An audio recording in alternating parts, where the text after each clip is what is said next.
So, Okay, and so what kind of organization do you work with?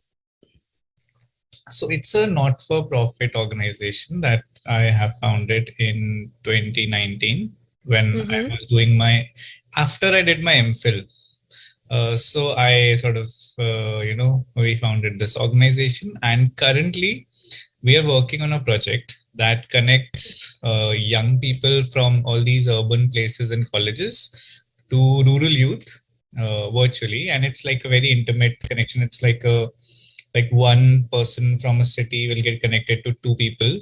So it's very like a small group, and it is around language arts, the interaction.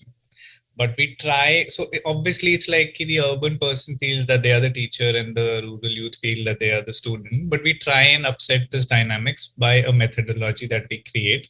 So since this we started this doing this in Bihar, and Mm-hmm. of late, we are expanding this to other territories, so Uttarakhand and Madhya Pradesh.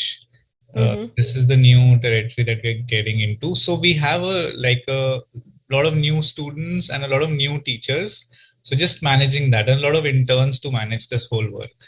And why a not-for-profit? Why is it not a for-profit? Why is it not a social enterprise? Why is it a not-for-profit? See, there are two reasons why it is not for profit, because my stance was slowly changing towards how to Mm-hmm. look at profits in life. And as maybe now, if I had an option, I may have gone for a more social enterprise kind of a thing. But there were two things actually. Even then, I was thinking that the primary services that will come out of this organization is directed towards the rural youth, which is economically disadvantaged already. And even if we consider that, uh, you know,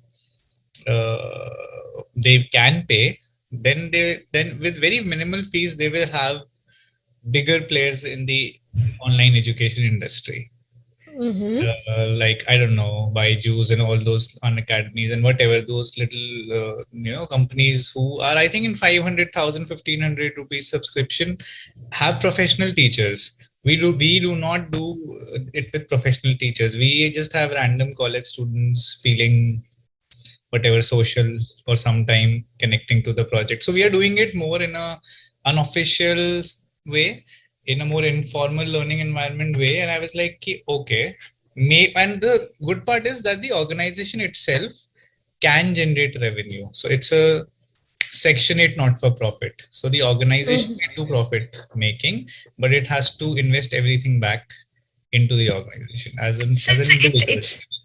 so the reason I asked you this question was it's very closely connected to my journey, right? A lot of the questions or could segue into you told me about you wanted to know my background. So one of the thing which interests, and especially in the education field, and anybody who's doing it, is their thought process behind going behind a social enterprise and a not-for-profit, and what is actually value? Is professional services value? And I noticed you saying that, I don't run in a professional way, I don't employ teachers, but you'd be surprised how the youth of today is much, they are not any less than and I'm sure you've realized that, right? Otherwise, you wouldn't be doing what you're doing. So it's very interesting, your perspective, and I think we should talk about it more. But I do, this is what I'm doing. How can you help me? And this was from my uni, and they were doing a course, and I had only read the word scholarship or money, right? Okay. And I was trying to get money from every place. Okay. So I just applied, and then they got me into this course where Namrita was there, and What was they the were platform? What did you say? What was this thing? so, Western Sydney Uni is where from I did my master's Mhm. in art therapy after I did my graduate diploma in counseling. So, Okay. my specialization is in Master of Art Therapy. So, the same uni sent out an invite saying we are doing an Indo Australian collaboration for women entrepreneurs who are running social enterprise. Oh. The thing is that you would have to attend a 2 week course. Mhm. You have to be selected for the scholarship to attend it. Mhm. Once you do it, you get scholarship. So in my mind, I thought WSU is actually paying me to attend the 2 week course. Okay. right? Yeah. I didn't know that they were going to pay me after the course. Okay. Okay. Like to So in all support your full work. disclosure, yeah, Hmm. in full disclosure, I only went thinking, how cool is it that the uni I went to, I paid like through my nose and my thing, is actually offering something for free. And all I had to do was write a 300 word, what Hmm. have you been doing with your degree and stuff like that. And Okay. so I wrote the application, forgot about it. I was told you have to attend the Zoom meeting, went Yeah. in, saw like 160 other faces from different places, and they were all startups doing different things in different levels. And Okay. I had just I had just opened my I Hmm. had just set up my studio. So Hmm. I was not even in a position of where they were, right? You Yeah. when we started a conversation, you told me I was so well established, and that feeling you get when you see other people and you go, oh my God, you feel like a fraud for a second. Sorry, wrong theater, wrong movie. I'm coming to the wrong theater. Yeah. So so I then enjoyed the course, and then realized that during the end of the course, I then realized that actually I'm getting paid for not to need this. So the course is free, but I will also get paid as an investment. I'll get something. So that's Okay. how I met Namrata, and One of the we breakout. got in touch. No, there were so many faces, right? Like I told you, as a How did you social like? entrepreneur, Like, did how you did I like? so close to Namrata? I mean, you got a little more. Like, you cannot connect with 160 people. Maybe you did. I have this sense of I sent out emails to everybody. So this Okay. is my funda in life. Okay. You reach out to everybody, and Yeah. then whoever sticks. If they Okay. don't stick, it was not meant for you. There Okay. were 5, 6 people I did target, as Okay. in I did think that we would connect. Hmm. Don't ask me how. I have this sense. Okay. It's just something you develop as you're going. You listen. They call it intuition. There is a big physics behind it. There is actually neural pathways which works because some people have the same mirror neurons as you, and they have the same body language as you. So you tend to get attracted to people who Hmm. look at the screen at the same time. But Okay. people call it intuition, right? So Okay. I tune into a lot with that. I make a lot of my decision based on those small things which I receive from my personal self-awareness. Hmm. So that's how I got caught. I connected with a handful, and now I'm collaborating with another social entrepreneur, and we are launching something together this year. Okay. And That. I went and met her in India Uh, when I went on this trip. So she's actually doing a recycled project. Like she uses and sells recycled goods, how to okay. do. And I actually am in the art and mental health field. So Hmm. we both collaborated and said, okay, how can we come together? And Okay. that's how we got together. And Perfect. Namrita has this beautiful smile. I don't think you can ignore it from across the screen. Oh, nice. Yes. Yes. So then you were in this, let's say, what is this? This was not an incubator, but this was kind of a support So system. this is like a social. This is like a project which Western Sydney Uni taught up between Indian Business Council and Australian Business Council. They thought that women entrepreneurs, especially who are running social enterprise, need a little bit of boost in education. So this is the first flagship program they did. So they thought, okay, I will send out an application for people across 2 universities. One was Punjab University, and one was Western Sydney Uni. Okay, from Australia, there were 4 people. Hmm. Yeah, there were 4 people who were selected. I was one of them. Hmm. And the rest were from India. India. Okay. Women entrepreneurs or women social entrepreneurs. So the course covered basic principle of what social entrepreneurship is, what is the structure.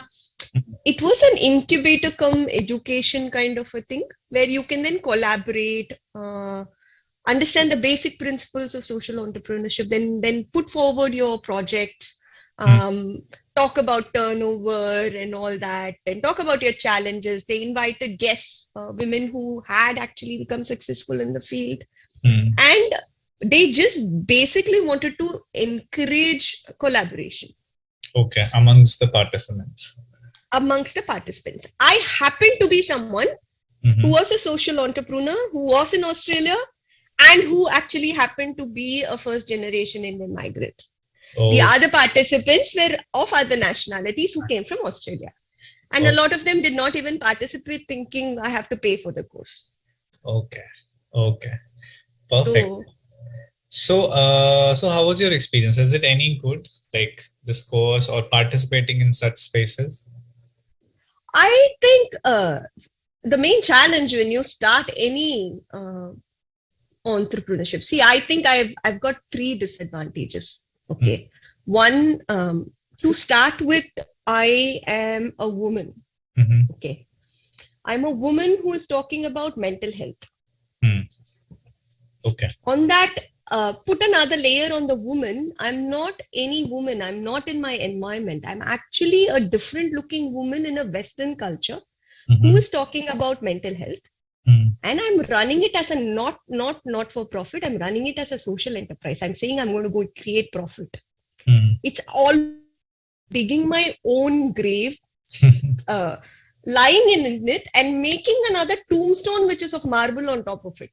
Mm, Okay, so I did not realize that I was actually digging myself into such a big grave. mm, There is a kind of naivety and ignorance when you start any project, and we all have it. mm, Some call it overconfidence, but mm, there is this kind of a feeling. I'm sure you would have gone with it. When you start a project and it happens in the idea, and you think, and other people say, there are struggles, and you think, no, the struggle was them. For me, it would have been filtered, it will be less. I am this, I have never experienced racism or anything about. I've always been in a corporate environment where I've been treated equal. mm, I have established a good name. So I thought everything will carry forward, but I guess that was a lesson I had to learn. mm. So, in terms of experience, I think that is after that training is when I started calling myself with a little bit more confidence that I'm a social entrepreneur, because I was always swaying between, am I a not for profit or am I a, because there was a lot of lineage towards it. Becomes very easy when it comes to funding. When you say you're a not for profit, Mm, super easy. People go, I get it, mm. and then they want to help you. Yeah. Your challenge then becomes, okay, who do I not want in this? Okay. Because you can't have 16,000 heads being the head in a Mm, not for profit. mm. But somehow it becomes much more easy. Doors open for you. But Yeah. when you stand in this place that I'm actually going to do a for profit organization, it is going to be a social enterprise, and actually I'm going to do it on mental health. Mm, Uh, and I'm going to teach art, mm. right? And I'm not going to teach you the skill of making art. So you're not. Okay. So in that sense, Mindkshetra is a mental health studio. Mhm. Okay. And the easiest way I can say what we do is you would go to a gym to strengthen your body. You come to Mindkshetra, learn creativity as your strategy to build resilience, know about yourself, and strengthen your mind. Mm, We also mhm. can offer solutions for people who have mental health condition, because Okay. I'm a trained professional. So, Mm, and how does it become a social enterprise? Every profit I make, mm, I offer subsidized or completely sponsored mental health relief for somebody who has gone through family or domestic violence, for a woman or a child who has gone through family or violence, okay. domestic violence. So that's the social enterprise. So the more clients or the more workshops I do, the more impact I can do in this path. Okay. I can offer free, or I can offer subsidized, or I can offer whatever that person needs, because Mm, one of the major thing when it comes, especially in a migrant community, in a family violence, in a domestic violence situation, along with the layer of the domestic violence, there is a cultural aspect to it. A mm, woman does not come out of a bad situation. A woman or a man or a child does mm, not come out of a bad situation because they are financially mhm, really dependent on the person who is the perpetrator. mm, Okay. Add to the layer that in a Western situation, that woman or that person does not have their own surroundings. So when you leave home, you will be forced to live in a place which is completely alienated to you. Okay, so would you care about your mental health? And your mental health is only going to give you the strength to go out and find a job. Yeah. Or are you going to think about a job first? Mm. Because we need food, water, shelter. Yeah. If your food, water, shelter is not there, you're not going to care about your mental health. But if you don't care about your mental health, you're not going to ever come out of the situation. Yeah. So my aim is when I make profit, I will make them resilient enough to think, you know what, okay, actually I can do it. I can come out of it, and there is a planned way to do it. So Okay. if I give the mental health support free or subsidized, or know that there is a place where I can actually work my steps, then it becomes a little bit much more easier. That's the social aspect of it. Okay. So, I mean, if you can reformulate it again, but one way I understood is that what is the degree of uh, profits that you invest back into society? That's one distinction. Like, for example, a normal entrepreneurship may do it at some level at certain percentages, or when they are imposed or sort of obligated by law through CSRs to do it at a certain level cutoff. But a social entrepreneurship will do, let's say, a major chunk of profit. Therefore, they would reinvest, and perhaps and obviously they will reinvest that in segments of society which needs the most help. But I was also thinking if there is this angle also to social entrepreneurship, because some of the people that I was talking to had another definition of it, which was like, if the services that you are creating out of your entrepreneurship has certain segments, as a segment of the society who's also participating in that revenue creation, are taking revenue out of it, who are otherwise deprived or whatever, or you are creating services for a certain section, not the middle class or the upper class, that also qualifies. Is that also the case? So different definitions apply in different countries, right? So Hmm. in India, most of it can be a service product, or a combination of both, where you used underprivileged people or to actually employ and create more resources for them. So you're actually creating a social impact, or your company is investing your profit in a social impact kind of a situation, where you are going, okay, my USP is that 50% of the profit will go back into giving, uh, back to whoever needs the services. Hmm. Your main operating rhythm is on that, and depending upon the degree of how you are doing it. Hmm. So the tricky part now comes with, uh, how do you make it visible, Hmm. right? Because if you are actually employing people and creating services and products Hmm. for people who are the people who are getting the services, and they are actually uplifting, that can be shown. Hmm. Yeah. You can show that you've actually employed 6,000 people who did not have jobs earlier. You created an entire thing. You're creating sustainable farming where there was no farming earlier. Hmm. Okay, so then how do you then show the impact if you're investing profits? Because if it's a not for profit, you will have a certain way of reporting it. Yeah. If you're saying I'm a social enterprise, and then so it comes with your impact statement. How many lives have you impacted? Hmm. How are you reinvesting those things into your society in itself? Hmm. If you look at that, my business has two components. I am a for profit, so I have to put my hands up and say I'm a for profit. The line where it crosses for me is by actually using education as a segment in itself. I'm actually creating a social impact, first of all. Then I'm also investing the profits back into the community, and I use that by thinking, okay, I have a goal of reaching at least 100 families in 5 years, or 600 people who have done. And that, again, that will happen when you see the number of people who come through the organization and stuff like that. Hmm. So that's a demarcation. So what I find is, in India, it's much more clearly defined. Okay. There is a much more clear definition of it. Here, I only, like I said, I got more confident of calling myself a social enterprise after I went for the course. up until that time, We'll get to this thing about the difficulty of measuring impact in your work, right?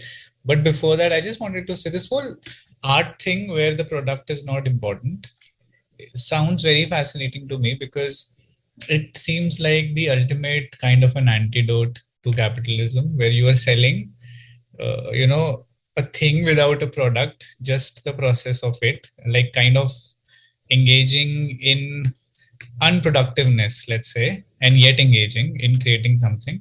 So it's a fascinating thing. Only that it will take some time for people to, I don't know. So I was thinking, what is the most difficult or random or scandalous pushback that you've received while talking about this stuff to people? oh, I have had a lot of things. So there are people think that I can see the art and I can actually analyze what is going on. अभी बोलूं मैं क्या सोच रही हूँ?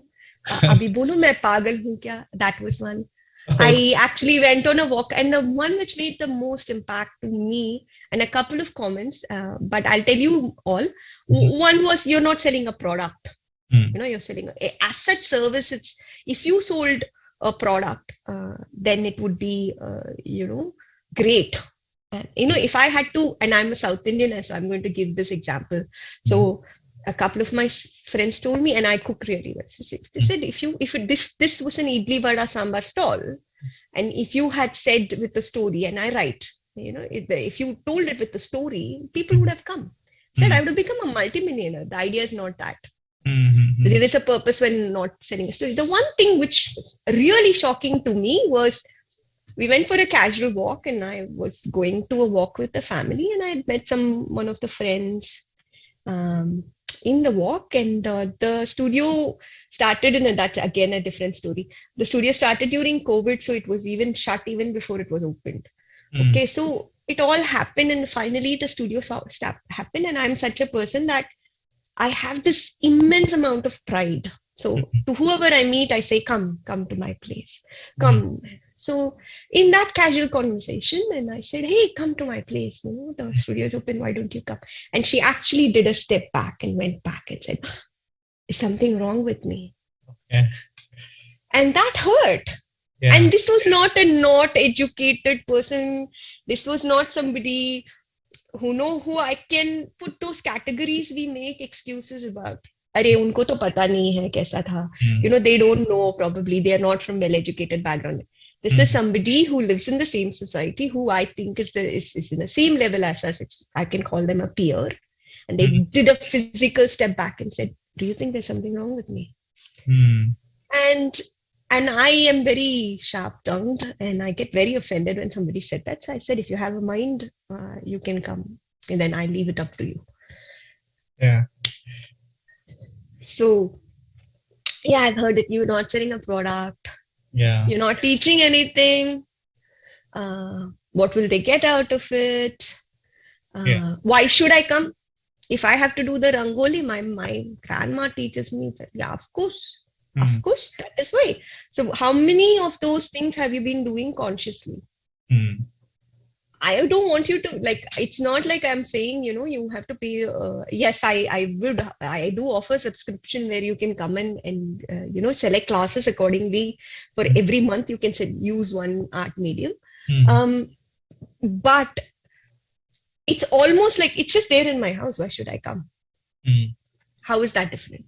Or they just think that they only people with mental. Oh, the other thing I get is, do you do autistic kids? Do you do disabled people? Do you do schizophrenia? Do you do psychosis? I do help. I do work with a lot of kids who have anxiety and depression and diagnosed one, but they are separate. Mm. That's a separate group. That's healing. Okay. Okay. Okay. So I'm not hurt. Why should I heal? Mm. Is another thing I get. Okay. Which is when I say we are all broken in certain ways. How much self-awareness do you have about yourself that you'll be able to stop at the first time you are heading down a black hole? How would you know that you're actually entered the rabbit hole? How Yeah. confident are you? So, I mean, there is a sense of, let's say, professional doubt that people or comments like these may implant in a person.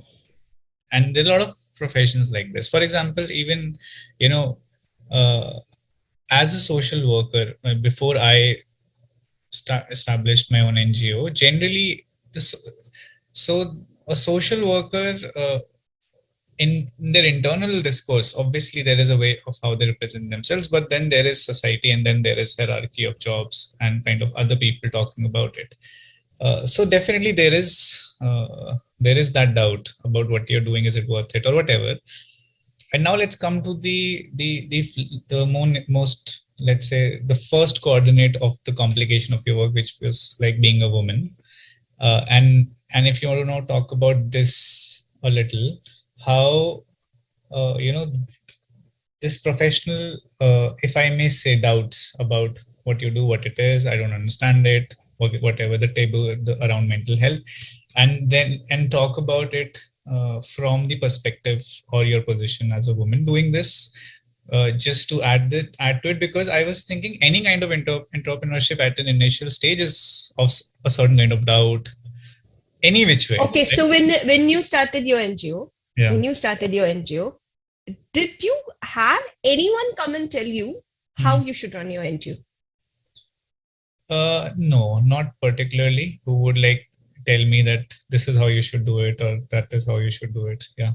Okay, that's where the being the woman comes in. And I told you it was a very rude awakening for me Mm-hmm. because I have always been in a corporate environment where I've been treated equal. Okay. Always, always. Mm. Nobody, when I was a corporate trainer, and I have a lot of personal development kind of a training background and also coaching background, nobody questioned what I did. You Mm. know, I had a lot of authority. Mm. However, there has not been one person who Mm. hasn't told me how I should be running my business. Okay. From a small child to Mm. a big man, Mm-hmm. they have told me, have you tried this? Have you done this? It and initially I used to feel so appreciative of this. Look at me, I was not even taking it. Mm. The realization that does not happen to a man Mm. comes when somebody told me, you're so lucky your husband allowed you to do this. You're so lucky. My husband has nothing to do with this. He's not he's completely different, right? And then, you know, when you see something, you can't unsee it. Yeah. And then the threads of conversation and the thing started seeing how there is an inbuilt, inherent thing of, and people coming and telling me within you know, you should do the stuff like this, you should do that, have you tried this, you know, if this was a product you would have done like this, you know, there is this thing you have Mm. so, and I'm so lucky that you know, your work is only one, but my work only starts now, you Mm. know. I had to constantly assert myself in situations, but I felt that was like, you know, some people in the corporate environment, they don't know, as a woman in itself you get treated very differently, and I cannot tell you why is it as a woman we do get treated differently, we are seen differently. And especially coming from India, I come from a very conservative place, South India, and traveling in itself was a very big oh my God. You know, I've had a lot of horrific experiences where men have tried to leech and touch and all that. I've gone through all that Mm. actual, what you call the harassing stuff. Mm. Very sensitive to all that.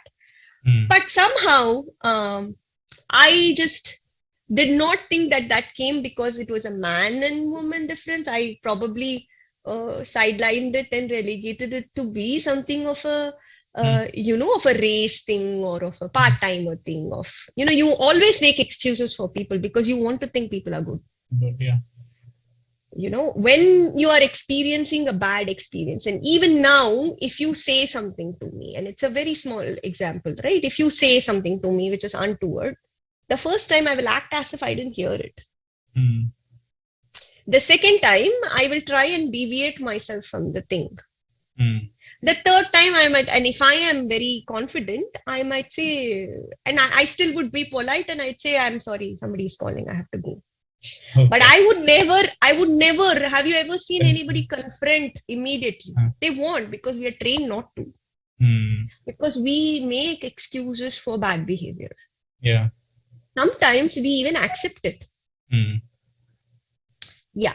And I think I'm just deviating from the topic of what you No, asked me, no, but no. I just got a little worried. I mean, I have to be mindful if you say someone is calling. What did I say? no, if somebody is calling, I'm not like that. I'm very direct. I'll tell you, I don't think that was an appropriate comment to make. So, see, that strength comes when you realize what is right. And you need to give that space. Yeah. And how will you find that space if you don't have that space to explore? Is what Mindkshetra does. If I have to bring it back to Mindkshetra, there Yes. are certain things which you are inbuilt not to say, which works as a different mechanism, and that you suppress. You Yeah. suppress, you suppress, you suppress, and you have to unlearn those things. Hmm. I teach you physically to explore. As you physically explore, mentally you will unlearn those things. It's very transactional actually. There is a process, and actually you will get something, Hmm. and to tell you the truth, how do you measure the impact? I measure the impact by the lives I've impacted, by Hmm. the testimonials I get. Hmm. Hmm. And I call them converts. So there are people who have said, I don't understand what you do. What do you do? So the simple answer to them is, please come. Hmm. Don't pay me anything. Pay me what you think you pay. And that's how my open studio day started. You Okay. know, you don't understand what I do, fair enough. Hmm. I'm telling you what it is, fair enough. You don't understand. Come. And Hmm. then they don't want to leave. They bring other people with them. So the only way to experience this unlearning, or to know what self-awareness and what joy there is in creative play, is to experience it. You Yeah. know, I can talk till dogs come home. I'm very good at that. Uh, but I cannot make you realize something if you are not in the process. But if you don't want to enjoy the process, and if you have come to Mindkshetra to prove a theory that this doesn't work, of course it won't work. Yeah. You know, I'm not going to be, it's not for everyone. Hmm. Okay. But how would you know it is not for you if you don't try? Yeah. Yeah. I mean, I think one of the challenges, because like in the conversation, and I think, you know what, this conversation has inevitably become like the burden of explaining this domain has fallen on you in this conversation. It's not just about, you're not just talking about your particular venture. You have to, at the moment, explain this whole field and sort of represent it. So sorry for that. But I want to say this because we have made that parallel between physical exercising and the gym uh, and a space like Mindkshetra. Okay. And I think one possible reason why there is because I'm also trying to understand why it happens what happens, right? So one possible reason is that, I mean, in the gym or when it comes to the body, there are certain like quantifiable, as you said, very tangible changes that you can see, if it's getting worse, if it's getting better.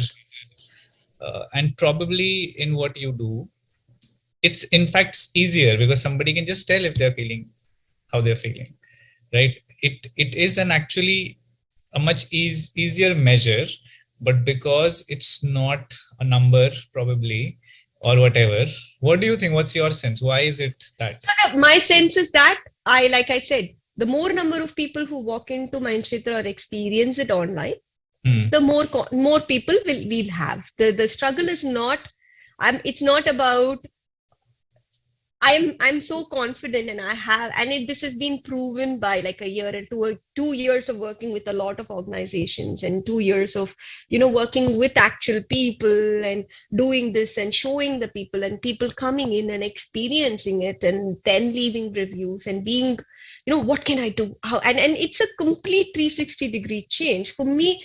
It's getting them into the door.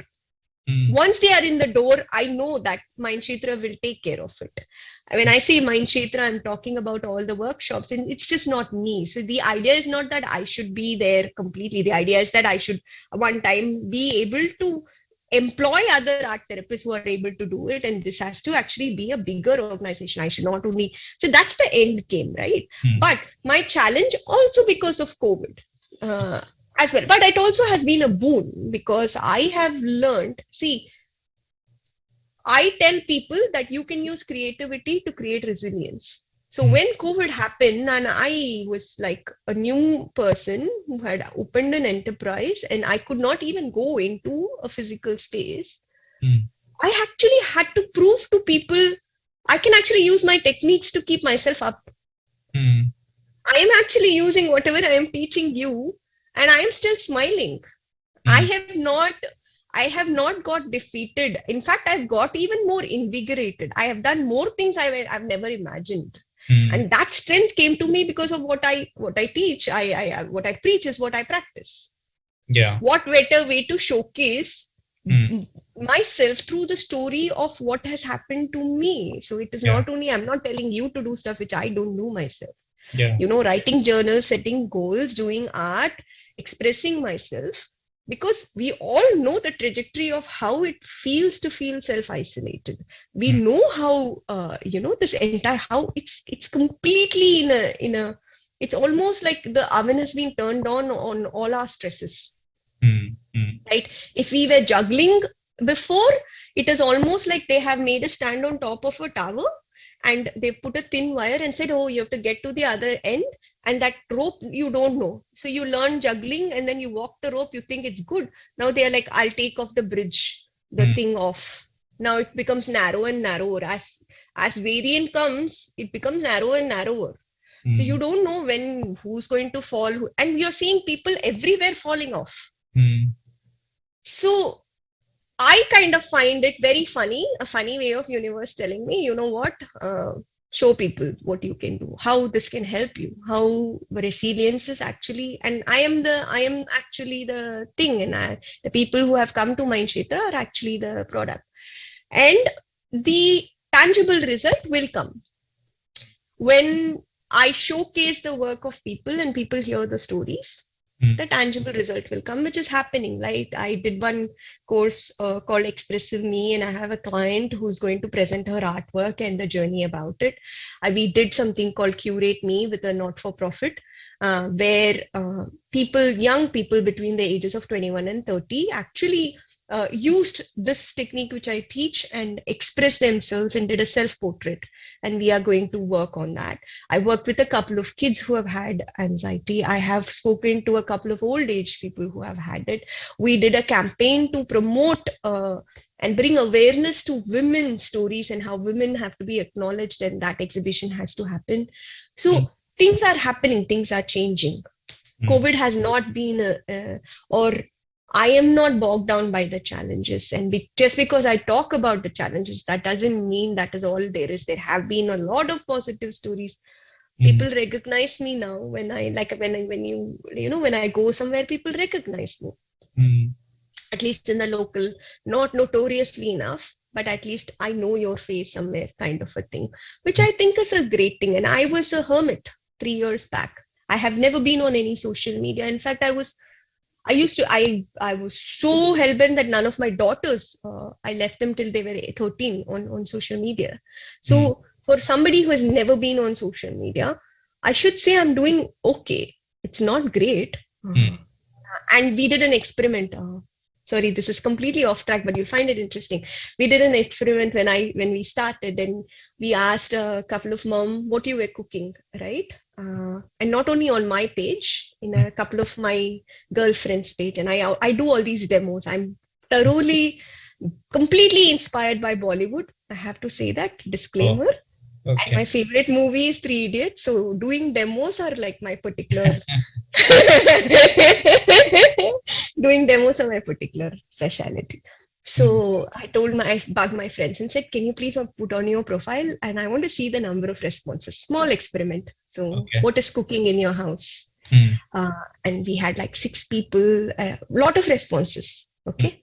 So let's say I made two friends do it. So around 10 responses each immediately from their circle. So we got 30 responses in span of 3 seconds. The next question was, how are you feeling about yourself? I had 2 responses who said, okay. One said, great. 3 seconds later, they said, can somebody share a recipe about some recipe, some aloo tikki, something like that. Up to 8.5, 8, 9 people responded. So not the whole thing, but whoever. Do it to an Indian subcontinent at all. Nobody, the charges I could give, nobody in an Indian subcontinent, because Mehndi wali hai karke nobody would engage me. Normally the Western kind of, high, saw it as an art. So when I want you to think about it like that. So I used to go into places like corporate events and big charity, non-charitable work. They are like raising millions, and I would be doing henna on these people like who are high profile people or somebody who's who in the society. And I've seen a lot of black backstages and stuff. Okay, just for clarification, so you're saying that there's an event happening, and then you go, and then you're doing that in the hall Henna, on. hall to them. Then I go to marriages, and these will be intercultural marriages. Like it would be like a Western person marrying an Indian person, and stuff like Okay. that. So there's a lot of these cultural nuances which are coming in. Yeah. Those are the kind of people it was on a website. I went to people who employed me. So Hmm. I started noticing that people started talking the minute I opened my box and I started doing art on them. They Hmm. would just keep talking about their own personal stuff, all personal stuff. Two Yeah. incidents which happened was one bride, as she was talking to me, she said, I haven't told anybody, but I'm pregnant. Okay. Should I say this to my boyfriend or should I not say this to my boyfriend? Hmm. And I'm not a trained counselor. Hmm. Yeah. And I literally stopped and I looked at her. And then she continued talking. She just said, "Oh, maybe I shouldn't. Maybe I should." And then I said, "Do what feels right for you." That's all I did. Hmm. And then she said, "Thank you very much." And she went as if she had just told me that there is, a cat. I saw a cat or a thing. And I'm thinking, I'm a total stranger. Hmm. How did that trust happen? What happened here? What was the process? Yeah. The next incident, which made me think that there is an impact, was I was called to a person's house and she said, I can't disclose a lot of things, but I want you to be open enough. Are you an open person? And we chatted and all that. And because I go to people's houses, I would chat normally like this a lot. And she said, yeah, come, come. There'll be my boyfriend and it's going to be a ceremony. Normally, pregnant women call. So I used to do it on pregnant belly. So I thought it was one of them. Hmm. She was a very energetic looking 35-year-old and she had a boyfriend and she said, actually, it is going to be my head shedding ceremony. And I said, hair shedding ceremony. And I said, what does that mean? She said, I got diagnosed with cancer. I am going to go through chemo next week and I don't want to lose that sense of control. So I am actually going, my boyfriend is going to shave my hair Hmm. and I want you to do henna on my head.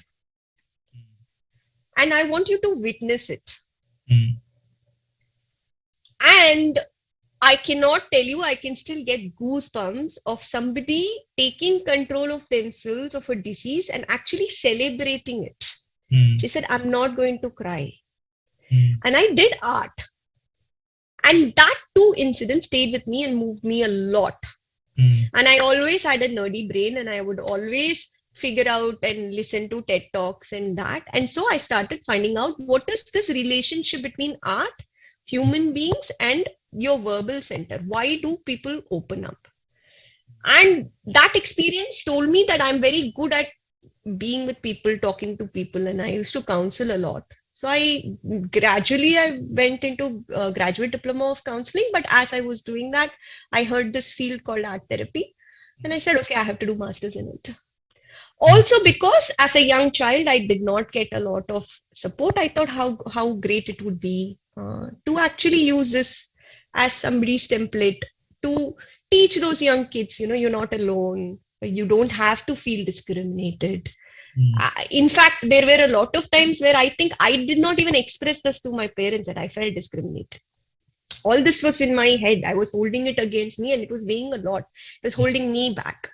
Hmm. And that's how I started. I think this is the lengthiest version I have told anybody, but I'm very sorry to have given you this big version of. No, I think this is very, very significant because what you shared is extremely intriguing, and it is a very impactful story because you had this experience, and definitely, I mean, the two incidents that you shared. So I will tell you, it started with being a doctor. So that slap Hmm. of my friend asking me what you're going to do, that day I said I will become a doctor. Okay. I may not. So I started figuring out how to be a medical doctor. I could not be a medical doctor at that time. They said I will be 60 by the time you. I wanted to be a neurologist. So I was like, okay, I can't be that. Okay, what next? Then they said, okay, you can become a psychologist. You will still not be called a doctor, but you can become a psychologist. She said, okay. Then I called the place and they said, hey, do you want to do research or do you want to actually start working? I was like, and I already had this henna experience. I was like, no, I wanted to start working. And then, but that itch of becoming that, I want to be Dr. Rupa Parthasarathy, that doctor. Yeah. And it is not vanity. Because in counseling they ask you to self-reflect, like they ask you to reflect on your reflections, and it is not a vanity. It is for that child who feels denied of being an opportunity. I think as an adult, I owe it to the child that if you dream and if you work hard enough, anything is possible. And that's how I said, okay, if I have to do research, what will I do research in? What is the other way of becoming a doctor? Not that you will be called a doctor or nobody's going to come to you medically. It's personally, I want to do a PhD, and that's how. If you can't become a doctor, and I thought how great it would be a story to tell my grandkids, grandmom could not become a doctor at 20, she became at 60. So Yeah. that's where the itch started, and I'm still not enrolled in my doctorate, which once I will definitely do it. But Yeah. My journey has led me till here so far, and that's the whole gist of why I do what I do.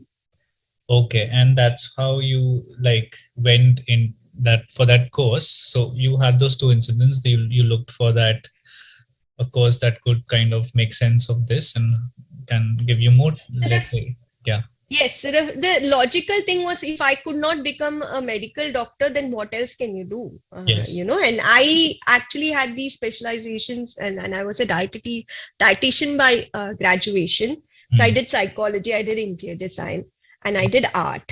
And I had this calling of doing art. Like art was always part of my life. Every single thing in my house is made by me. Okay. So I always had this two things. I want to know this, but I also can't leave this. Okay. So the henna looked like a perfect thing, but when I went to henna, I liked in talking to people more, and I like the process of art. Yeah. Right. So how do you combine this? So it has Yeah. always been like, okay, what is the next thing? And you Yeah. call it coincidence, you call it intuition. Yeah. Somebody would come talk about something, and I would go, okay, let me check that out. Career counseling happened, and she said, oh, do you want to waste 8 years becoming a psychologist? And I'm like, no, I don't want 8 years. I want now. Yeah. And that's how it happened. And so what was that year when you ended that course or completed that course rather? The 2018.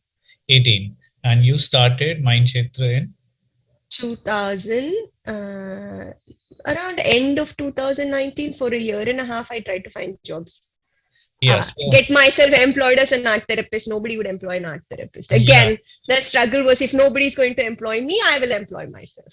Okay. Yeah. So tell us about that phase, because I think that's the most interesting or challenging phase when just before, like when you're conceiving this, because I think obviously, I mean, as somebody who started an NGO eventually, there was a big period that I had an idea, but I was like, no, I don't want to do it. I mean, it will be too much work, I mean, managing a whole organization. So, I mean, there may be a different approach. People maybe very quickly jump into an idea and execute it.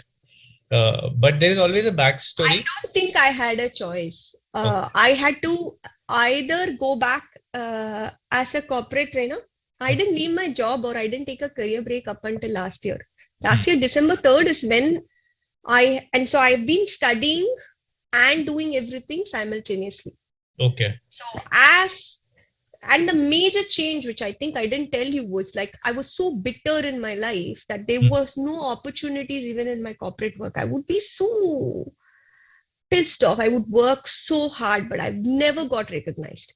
But the minute I started working on myself and became self-aware that my bitterness came from me, my happiness is mine. I don't have to depend on somebody else making me happy. I don't have to blame somebody else to educate me. I don't have to wait for somebody else to decide my life, right?